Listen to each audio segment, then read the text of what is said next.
next, we are honored to hear from NASA Administrator Bill Nelson. Hey everybody, we're so excited that you're joining us today for this solar eclipse. It's when the moon passes between the Earth and the Sun. It's a big day for NASA scientists because eclipses present unique opportunities to study the Sun. And what we learn from these eclipses, along with our heliophysics research, has incredible benefits for our human exploration. The Sun is a powerful, hot, glowing ball of hydrogen and helium, and it actually holds together the entire solar system. Without its energy, we couldn't exist here on Earth. Just think, it influences everything. What we do on Earth, growing crops, our economics. It even affects our physical, mental, and emotional well-being.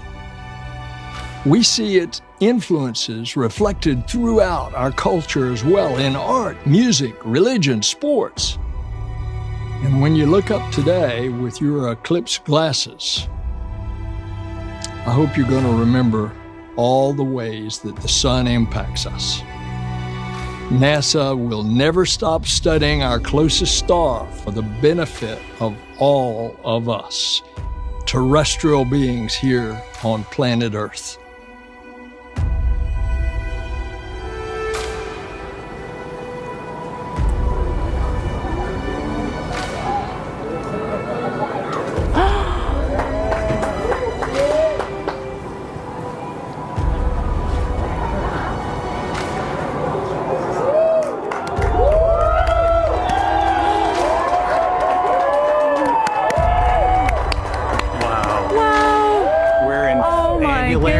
It is a gorgeous sight to behold. Everyone is cheering. This is so amazing. Wow. Yeah. This is amazing. You can hear people screaming in the background. People are so excited.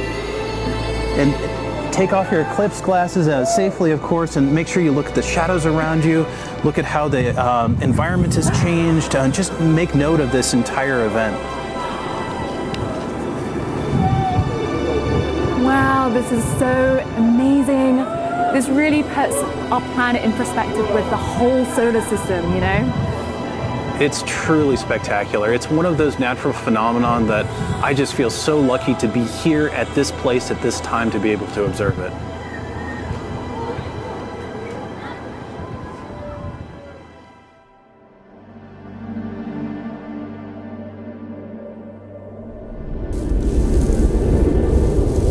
And God said,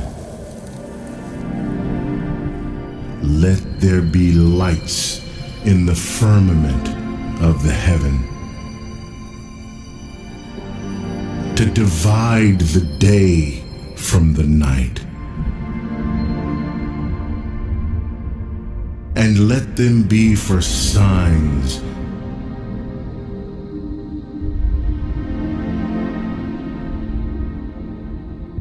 and for seasons,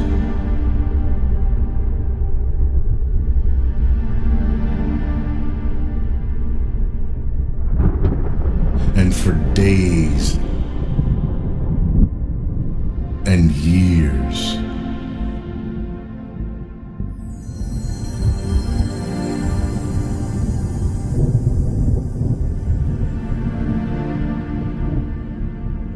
And let them be for lights in the firmament of the heaven,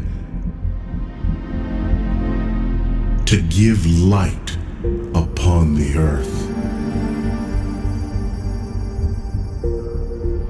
And it was so. And God made two great lights,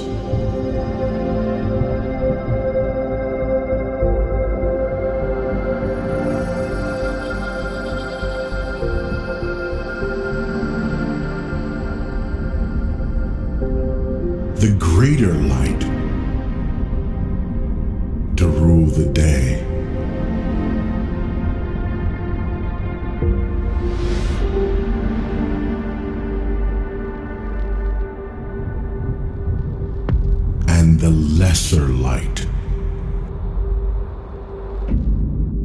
to rule the night.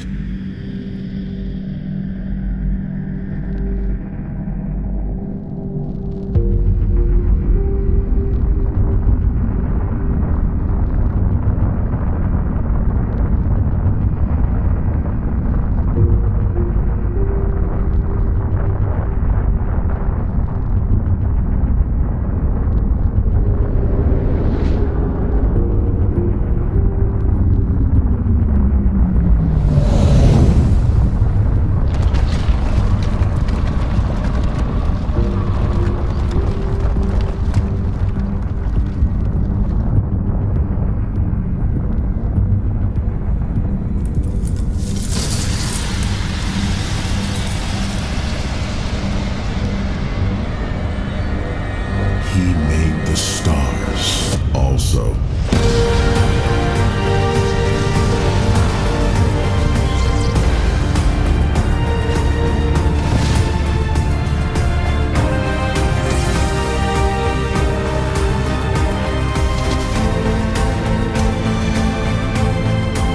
And God set them in the firmament of the heaven to give light upon the earth.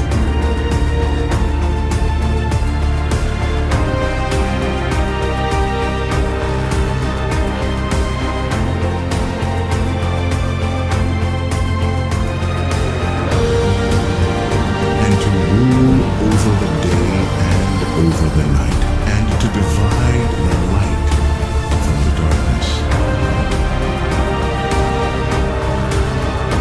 And God saw that it was good. And the evening and the morning, the fourth day.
And when they were come to the place which is called Calvary, there they crucified him, and the malefactors, one on the right hand and the other on the left. Then said Jesus, Father, forgive them, for they know not what they do. And they parted his raiment and cast lots, and the people stood beholding. And the rulers also with them derided him, saying, He saved others, let him save himself, if he be Christ, the chosen of God. And the soldiers also mocked him, coming to him and offering him vinegar, and saying, If thou be the King of the Jews, save thyself. And a superscription also was written over him in letters of Greek, and Latin, and Hebrew, This is the King of the Jews. And one of the malefactors which were hanged railed on him, saying, If thou be Christ, save thyself and us. But the other answering rebuked him, saying, Dost not thou fear God, seeing thou art in the same condemnation? And we indeed justly, for we receive the due reward of our deeds. But this man hath done nothing amiss. And he said unto Jesus, Lord, remember me when thou comest into thy kingdom. And Jesus said unto him, Verily I say unto thee, today shalt thou be with me in paradise.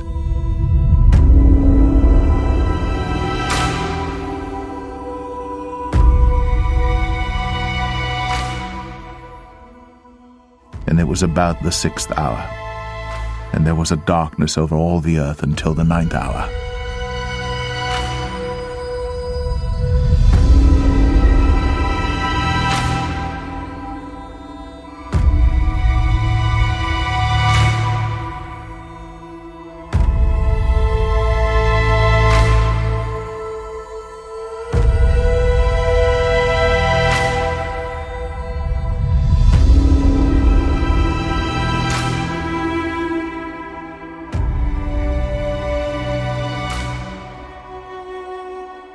And it came to pass, after these things, that God did tempt Abraham, and said unto him, Abraham. And he said, Behold, here I am. And he said, Take now thy son, thine only son Isaac, whom thou lovest, and get thee into the land of Moriah, and offer him there for a burnt offering upon one of the mountains which I will tell thee of. And Abraham took the wood of the burnt offering, and laid it upon Isaac his son. And he took the fire in his hand, and a knife, and they went both of them together. And Isaac spake unto Abraham his father, and said, My father? And he said, Here am I, my son. And he said, Behold, the fire and the wood, but where is the lamb for a burnt offering? And Abraham said, My son, God will provide himself a lamb for a burnt offering. So they went both of them together. And they came to the place which God had told him of. And Abraham built an altar there, and laid the wood in order, and bound Isaac his son, and laid him on the altar upon the wood. And Abraham stretched forth his hand, and took the knife to slay his son. And the angel of the Lord called unto him out of heaven, and said, Abraham, Abraham! And he said, Here am I. And he said, Lay not thine hand upon the lad, neither do thou anything unto him. For now I know that thou fearest God, seeing thou hast not withheld thy son, thine only son, from me. And Abraham lifted up his eyes, and looked, and behold, behind him a ram caught in a thicket by his horns. And Abraham went and took the ram, and offered him up for a burnt offering in the stead of his son. And Abraham called the name of that place Jehovah-Jireh, as it is said to this day, In the mount of the Lord it shall be seen.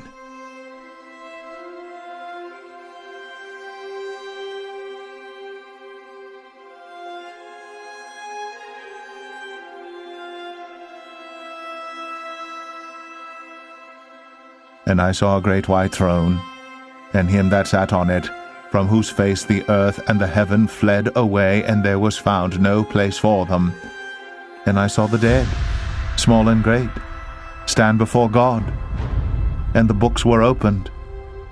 And another book was opened, which is the book of life. And the dead were judged out of those things which were written in the books, according to their works. And the sea gave up the dead which were in it, and death and hell delivered up the dead which were in them, and they were judged every man according to their works. And death and hell were cast into the lake of fire. This is the second death. And whosoever was not found written in the book of life was cast into the lake of fire.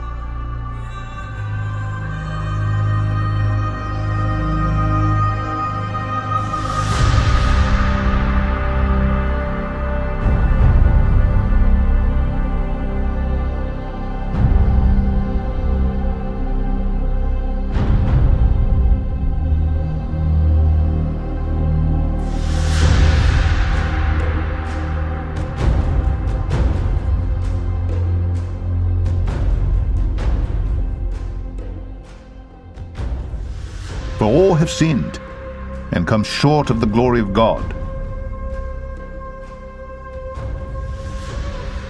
being justified freely by his grace through the redemption that is in Christ Jesus, whom God hath set forth to be a propitiation through faith in his blood, to declare his righteousness for the remission of sins that are past through the forbearance of God.